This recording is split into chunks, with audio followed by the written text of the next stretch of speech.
নমস্কার সবাইকে ফুডি জন্য নতুন ব্লগে আরও একবার স্বাগত জানাই। আজ বৃহস্পতিবার সকাল 7টা ঘুম থেকে তাড়াতাড়ি উঠে ব্রাশ করে নিলাম। তারপরে শরবত খেয়ে চলে গেলাম স্নান করতে। স্নান করে এসে প্রথমে জামা, তারপর নতুন প্যান্ট পরে নিলাম। আজ প্রথমে যাব শেওড়াফুলি, তারপর সেখান থেকে হেঁটে হেঁটে সবাই মিলে যাব তারকেশ্বর। আর সবাই শেষ পর্যন্ত ব্লগটা দেখবেন। তারপরে হাতে আলতা আর পায়ে আলতা পরে নিলাম। পেছনে দেখো সবাই রেডি হয়ে গেছে আর আমিও রেডি হয়ে যাচ্ছি। এই জামাটার সাথে এই কানেরটা খুব ম্যাচ করছিল, দুটোই ব্লু কালারের। জামাটা ডিপ ব্লু আর কানেরটা লাইট ব্লু ছিল। যদিও এটা আমার বার্থডে গিফট ছিল। আর সেখানে তো আর সোনার জিনিস কোনো কিছু পরিনি, সব খুলে দিয়েছিল, শুধু নাকেরটা বাদে। এই গিফটটা জানেন তো আমার একটা বান্ধবী দিয়েছিল। এটা প্র্যাঙ্ক গিফটের মধ্যে ছিল আর কি। তারপর লাস্টে দেখেছিলাম যে এই কানেরটা দিয়েছিল, কানেরটা আমার খুবই পছন্দ হয়ে গিয়েছিলো।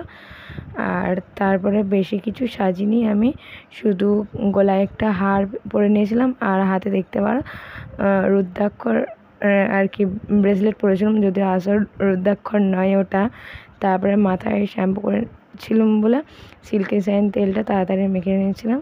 আর পেছনে আমার ঠাকুমা ছিল, সে বলছিল সাবধানে যাবি, ঘুরে আসবি, ভালো করে দেখবি। সে ঠাকুমা আমার সোমবার দিন গেছিলাম আর আমরা বৃহস্পতিবার দিন যাচ্ছি, কারণ সোমবার দিন বেশি ভিড় ছিল। তাই বেরানোর আগে আমাদের বাড়ির মহাদেবকে প্রণাম করে চলে গেলাম আমাদের বাড়ির সামনে স্কুল মোড়ে। সেখান থেকেই বাস আসবে, তাই সেখানে দাঁড়িয়েছিলাম অনেকক্ষণ ধরে। তারপরে বাস চলে এলো, বাসে উঠে পড়লাম আর সেখানে পৌঁছে গেলাম গোঘাট। আমরা গোঘাট স্টেশন থেকেই যাব শেওড়াফুলি। আর সেখানে যেয়ে দেখি অনেক লোক আছে, তারাও যাবে আমাদের সাথে জল ঢালতে। জানেন তো, বাসে একটা দিদির সাথে দেখা হয়েছিল, তারাও আমাদের মতন জল ঢালতে যাবে বলেছিল, কিন্তু তাদের সাথে শেষ পর্যন্ত দেখা হয়নি। যদিও আমরা আলাদা গেছিলাম আর তারা আলাদা গেছিলাম। তারপর ট্রেন চলে এলো আর আমরা ট্রেনে উঠে পড়লাম। ওই যে ওই দিকটা দেখছেন রেল লাইন, ওই দিক দিয়ে ট্রেন যায় বর্ধমানের দিকে। আর আমরা যাচ্ছিলাম এখন শেওড়াফুলি। তারকেশ্বর হয়েও যদিও যাব, প্রায় 1.5 ঘন্টার মতো সময় লেগেছিলো সেখানে যেতে। আস্তে আস্তে যাচ্ছিলাম লোকাল ট্রেনে, আর আবহাওয়াটা খুব সুন্দর ছিল সেখানে। তারপরে আস্তে আস্তে পৌঁছে গেলাম শেওড়াফুলি। চারদিকে ভীষণ ভিড় ছিল। প্রথমে ভেবেছিলাম বেশি ভিড় হবে না, আর সামনে মা বাবা ছিল। আর তারপরে আগে বাক্স সাজিয়ে নিয়েছিলাম, জল যেটা করে জল নিয়ে যাব আর কি।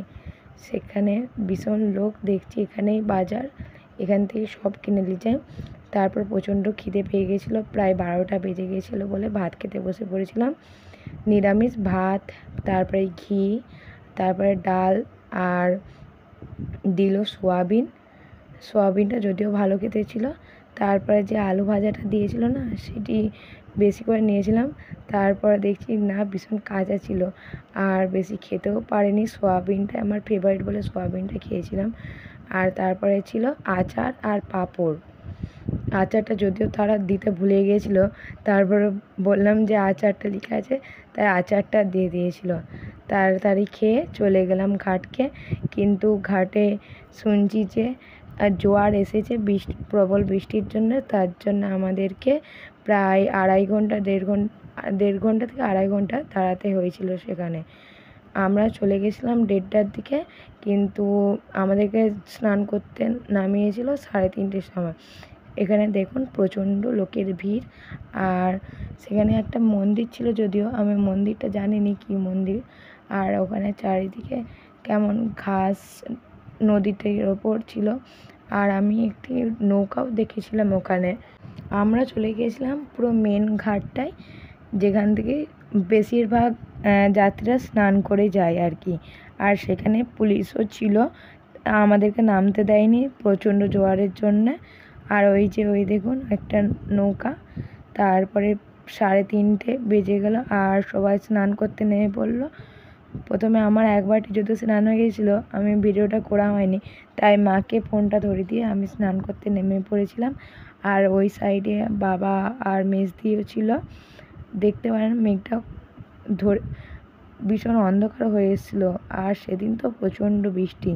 তাড়াতাড়ি স্নান করে বেরিয়ে পড়লাম। আমরা যদিও প্রথমের দিকে ছিলাম, তারপরে আস্তে আস্তে পেছনে রয়ে গেছিলাম।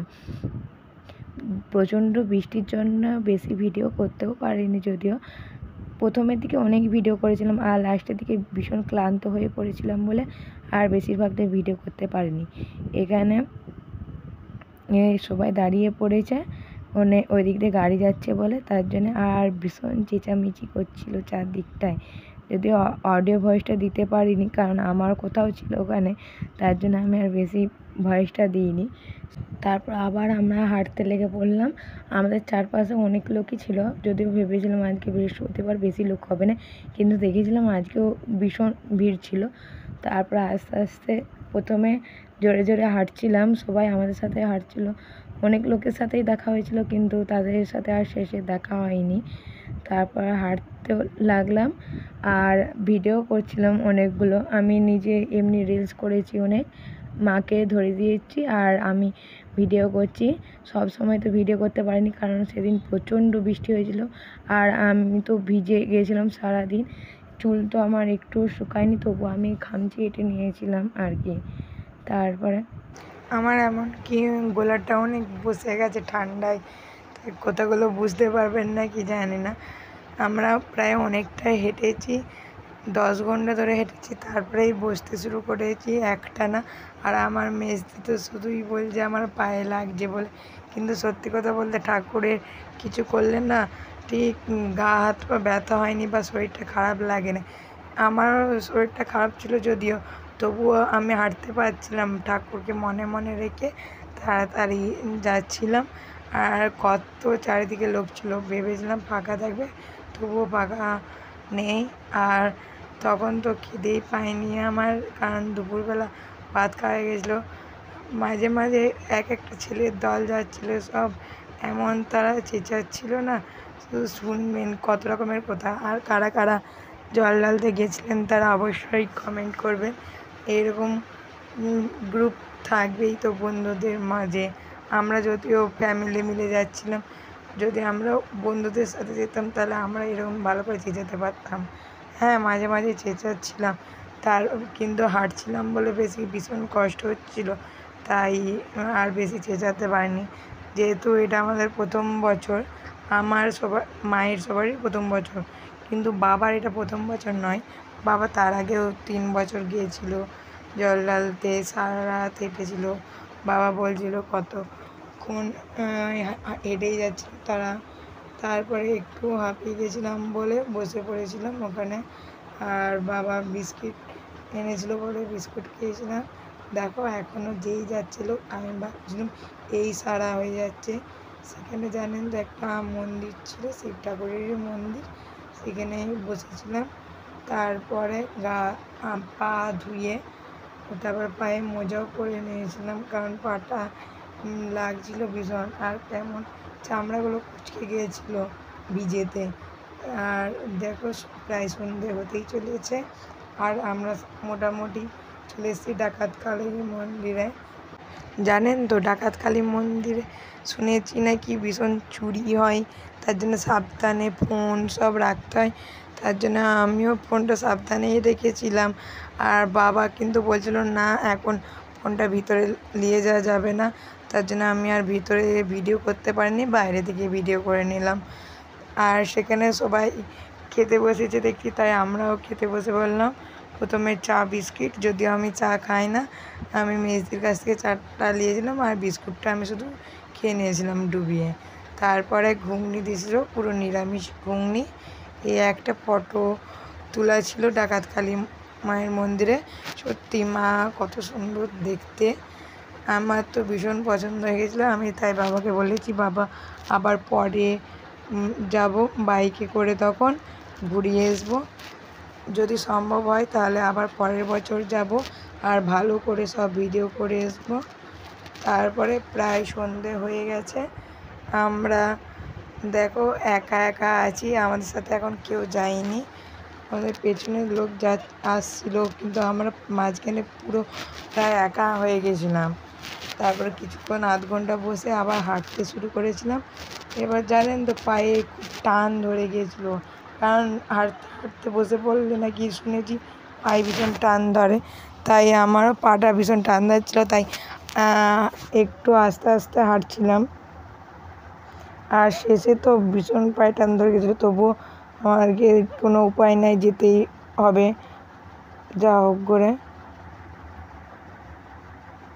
মাঝখানে একটা ব্রিজ এসেছিল, সেই ব্রিজটাই এখন আছি আমরা, আমার মা বাবা পেছনে আর আমি এগিয়ে এগিয়ে যাচ্ছি।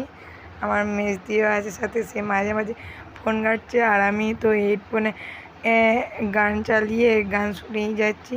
এই ব্রিজটা কত সুন্দর, চারিদিকে লাইট ছিল, কিন্তু আমাদের ক্যামেরাটা এমন খারাপ হয়ে গিয়েছিলো, বৃষ্টিতে ভিজে ফটো তুলেছিলাম, ফটোটা অত ভালো ওঠেও নি।